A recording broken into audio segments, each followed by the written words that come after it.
Hello friends, ನಮಸ್ಕಾರ. ಇವತ್ತು ನಾವು ಮಾಡುವಂಥ ರೆಸಿಪಿ ಹೆಲ್ದಿ ಆಗಿರುವಂಥ ಹಾಗೂ ತುಂಬಾ ಟೇಸ್ಟಿಯಾಗೂ ಕ್ರಿಸ್ಪಿಯಾಗಿರುವಂತಹ ರಾಗಿ ದೋಸೆ. ಜಸ್ಟ್ ಒಂದು 10 ಮಿನಿಟ್ಸಲ್ಲಿ ನೀವು ಈ ರಾಗಿ ದೋಸೆನ ಟ್ರೈ ಮಾಡ್ಬೋದು. ಮಸ್ಟ್ ಆ್ಯಂಡ್ ಟ್ರೈ ಅಂತಲೇ ಹೇಳ್ಬೋದು. ಸೂಪರ್ ಆಗಿರುತ್ತೆ. ಬನ್ನಿ ನೋಡೋಣ.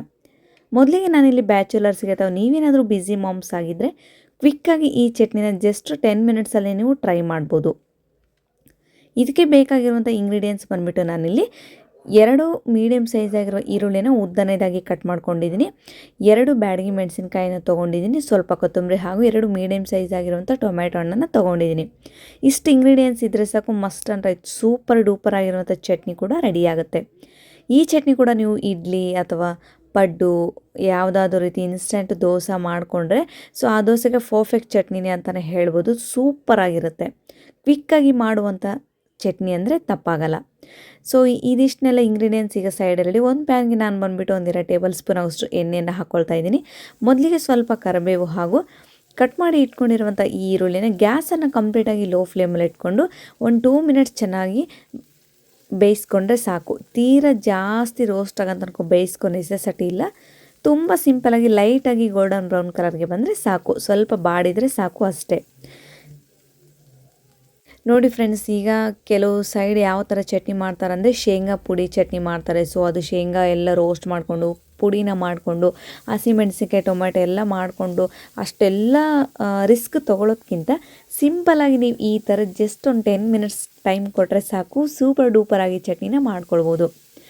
ನೋಡಿ, ಈರುಳ್ಳಿ ಚೆನ್ನಾಗಿ ಬಾಡ್ತಿರುವಾಗ ನಾನು ಅದಕ್ಕೆ ರುಚಿಗೆ ತಕ್ಕಷ್ಟು ಉಪ್ಪನ್ನು ಹಾಕ್ಕೊಂಡು ಕಟ್ ಮಾಡಿ ಇಟ್ಕೊಂಡಿರುವಂಥ ಟೊಮೆಟೊ ಹಾಗೂ 2 ಬ್ಯಾಡಗಿ ಮೆಣಸಿನ್ಕಾಯಿನ ಹಾಕ್ಕೊಂಡು ಒಂದು 2 ಮಿನಿಟ್ಸ್ ಚೆನ್ನಾಗಿ ರೋಸ್ಟ್ ಮಾಡ್ಕೊಳ್ತಾ ಇದ್ದೀನಿ.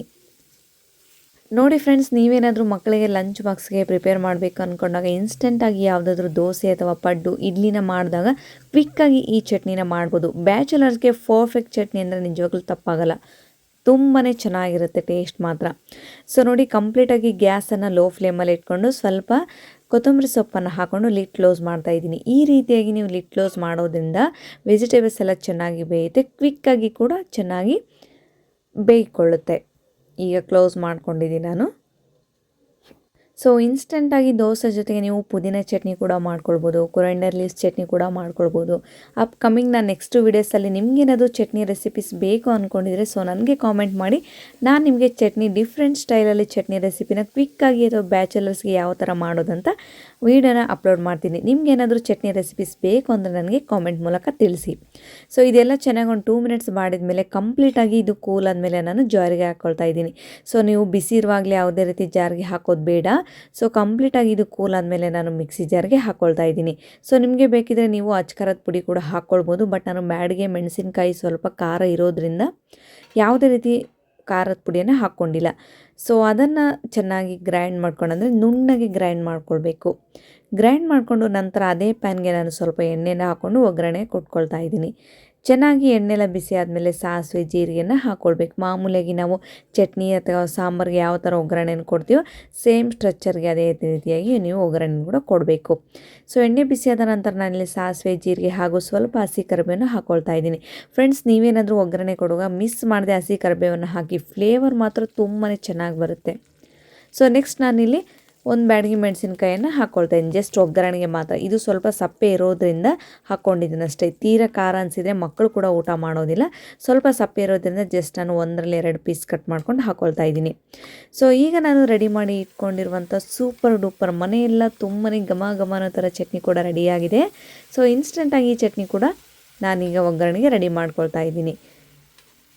ನೋಡಿ, ಈಗ ಗ್ಯಾಸನ್ನು ಲೋ ಫ್ಲೇಮಲ್ಲಿ ಇಟ್ಕೊಳ್ಳಿ. ಒಂದು 2-3 ಟೇಬಲ್ ಸ್ಪೂನ್ ಅಷ್ಟು ಮಾತ್ರ ನೀರನ್ನು ಹಾಕ್ಕೊಂಡಿದ್ದೀನಿ. ಚಟ್ನಿ ಸ್ವಲ್ಪ ತೀರ ಗಟ್ಟಿಯಾಗಿದ್ದರೆ ತಿನ್ನೋಕ್ಕೆ ಕೆಲವ್ರಿಗೆ ಇಷ್ಟ ಆಗಲ್ಲ. ಅಂಥವರು ಸ್ವಲ್ಪ ಒಂದು 3-4 ಸ್ಪೂನ್ ನೀರನ್ನು ಹಾಕ್ಕೊಂಡ್ರೆ ದೋಸೆಗೆ ಪರ್ಫೆಕ್ಟಾಗಿ ನಿಮಗೆ ಚಟ್ನಿ ಕೂಡ ರೆಡಿ ಆಗುತ್ತೆ. ಒಂದು 10 ಸೆಕೆಂಡ್ಸ್ ಆದಮೇಲೆ ನೀವು ಕಂಪ್ಲೀಟಾಗಿ ಗ್ಯಾಸನ್ನು ಆಫ್ ಮಾಡ್ಕೊಳ್ಳಿ. ಇನ್ಸ್ಟೆಂಟಾಗಿ ದೋಸೆಗೆ ಪರ್ಫೆಕ್ಟಾಗಿ ಚಟ್ನಿ ರೆಡಿಯಾಗಿದೆ. ಈಗ ಇದನ್ನು ಸೈಡ್ ರೆಡಿ. ಬನ್ನಿ ನೆಕ್ಸ್ಟ್ ಸ್ಟೆಪ್ ನೋಡೋಣ. ಫ್ರೆಂಡ್ಸ್, ನಾನು ಒಂದು ಬೌಲ್ನ ತೊಗೊಂಡಿದ್ದೀನಿ. ಒಂದು ಬೌಲ್ಗೆ ನಾನು 1/2 ಕಪ್ ಆಗೋಷ್ಟು ರಾಗಿ ಹಿಟ್ಟನ್ನು ತೊಗೊಂಡಿದ್ದೀನಿ. ರಾಗಿ ಹಿಟ್ಟನ್ನು ಪರ್ಫೆಕ್ಟಾಗಿ ನೀವು ದೋಸೆನ ತುಂಬ ಚೆನ್ನಾಗಿ ಮಾಡ್ಕೊಳ್ಬೋದು ಮನೇಲಿ. ಯಾವುದೇ ರೀತಿ ವೀಡಿಯೋನ ಸ್ಕಿಪ್ ಮಾಡದೆ ನೋಡಿ.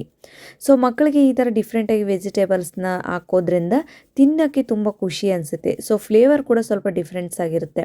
ಸೊ ನಾನಿಲ್ಲಿ ಒಂದು ಮೀಡಿಯಮ್ ಸೈಜ್ ಆಗಿರುವಂಥ ಕ್ಯಾರೆಟನ್ನು ಚೆನ್ನಾಗಿ ತೊಳೆದುಕೊಳ್ತಾ ಇದ್ದೀನಿ. ಮಕ್ಕಳಿಗೆ ಈ ಥರ ನೀವು ಈಗ ಕ್ಯಾರೆಟ್ ಕೆಲವೊಂದು ಮಕ್ಕಳು ತಿನ್ನೋಕೆ ಇಷ್ಟಪಡೋದಿಲ್ಲ ಅಂಥವ್ರು ಈ ಥರ ಚೆನ್ನಾಗಿ ಕ್ಯಾರೆಟನ್ನು ತುರಿದು ನೀವು ಅಡುಗೆಯಲ್ಲಿ ಮಿಕ್ಸ್ ಮಾಡಿಕೊಟ್ರೆ ಖಂಡಿತವಾಗ್ಲೂ ಅವ್ರಿಗೆ ಕೂಡ ಗೊತ್ತಾಗೋದಿಲ್ಲ ಕ್ಯಾರೆಟ್ ಮಿಕ್ಸ್ ಮಾಡಿದ್ದಾರೆ ಅಂತ. ಸೊ ಅಷ್ಟು ಟೇಸ್ಟಾಗಿ ಕೂಡ ಬರುತ್ತೆ, ಅವರಿಗೂ ತಿನ್ನಲಿಕ್ಕೆ ಕೂಡ ತುಂಬಾ ಖುಷಿಯಾಗುತ್ತೆ. ಸೊ ನಾನಿಲ್ಲಿ ಬಂದುಬಿಟ್ಟು ಮೀಡಿಯಮ್ ಸೈಜ್ ಆಗಿರುವ ಕ್ಯಾರೆಟನ್ನು ಚೆನ್ನಾಗಿ ತುರಿದುಕೊಂಡಿದ್ದೀನಿ. ಸೊ ಈಗ ಅದಕ್ಕೆ ನಾನು 1 ಟೇಬಲ್ ಸ್ಪೂನ್ ಆಗೋಷ್ಟು ಜೀರಿಗೆಯನ್ನು ಹಾಕ್ಕೊಳ್ತಾ ಇದ್ದೀನಿ. ನಂತರ ಸ್ವಲ್ಪ ಕೊತ್ತಂಬರಿ ಸೊಪ್ಪನ್ನು ಹಾಕ್ಕೊಂಡಿದ್ದೀನಿ. ಈಗ ಚಿಕ್ಕದಾಗಿ ಕಟ್ ಮಾಡಿ ಇಟ್ಕೊಂಡಿರುವಂಥ 1 ಮೀಡಿಯಮ್ ಸೈಜ್ ಆಗಿರುವ ಈರುಳ್ಳಿಯನ್ನು ಹಾಕ್ಕೊಂಡಿದ್ದೀನಿ. ಸೊ ನಾವು ಯಾವ ಕಪ್ ಮೆಜರ್ಮೆಂಟಿಂದ ಹಿಟ್ಟನ್ನು ತೊಗೊಂಡಿರ್ತೀವೋ ಅದೇ ಕಪ್ ಮೆಜರ್ಮೆಂಟಿಂದ ನೀವು ಕೂಡ ನೀರನ್ನು ತೊಗೊಳ್ಬೇಕಾಗುತ್ತೆ. ಸೊ ನಾನು ಬಂದುಬಿಟ್ಟು 1/2 ಕಪ್ ಆಗುವಷ್ಟು ಹಿಟ್ಟನ್ನ ತೊಗೊಂಡಿದ್ದೀವಲ್ಲ ಅದೇ ಮೆಜರ್ಮೆಂಟ್ ಕಪ್ಪಿಂದ 2 ಕಪ್ ಆಗುವಷ್ಟು ನೀರನ್ನು ತೊಗೊಂಡಿದ್ದೀನಿ. ಈಗ ಸ್ವಲ್ಪ ರುಚಿಗೆ ತಕ್ಕಷ್ಟು ಉಪ್ಪನ್ನು ಹಾಕ್ಕೊಂಡು ಚೆನ್ನಾಗಿ ಗಂಟಿಲ್ಲದಂತೆ ಮಿಕ್ಸ್ ಮಾಡ್ಕೊಳ್ಬೇಕು. ಸೊ ನಿಮಗೆ ತೀರಾ ಕ್ರಿಸ್ಪಿಯಾಗಿ ಬೇಕು ಅಂದರೆ ಸ್ವಲ್ಪ ನೀರು ಜಾಸ್ತಿ ಹಾಕ್ಕೊಳ್ಳಿ. ಮೀಡಿಯಮ್ ಆಗಿರಲಿ, ಮೆತ್ತಗೆ ಇರಲಿ ಅನ್ನೋರು, ಸಾಫ್ಟಾಗಿರಲಿ ಅನ್ನೋರು 1 ಕಪ್ಗೆ ನೀವೇನಾದರೂ 1 ಕಪ್ ರಾಗಿ ತೊಗೊಂಡ್ರೆ 2 ಕಪ್ಸ್ ವಾಟರ್ನ ತೊಗೊಳ್ಳಿ. ಅಥವಾ ನಮಗೆ ಇನ್ನೂ ಕ್ರಿಸ್ಪಿಯಾಗಿ ಬೇಕು ಅಂದರೆ 2.5 ಕಪ್ ಆಗೋಷ್ಟು ನೀರನ್ನ ತೊಗೊಂಡ್ರೆ ಇನ್ನೂ ಕ್ರಿಸ್ಪಿಯಾಗಿ ಬರುತ್ತೆ.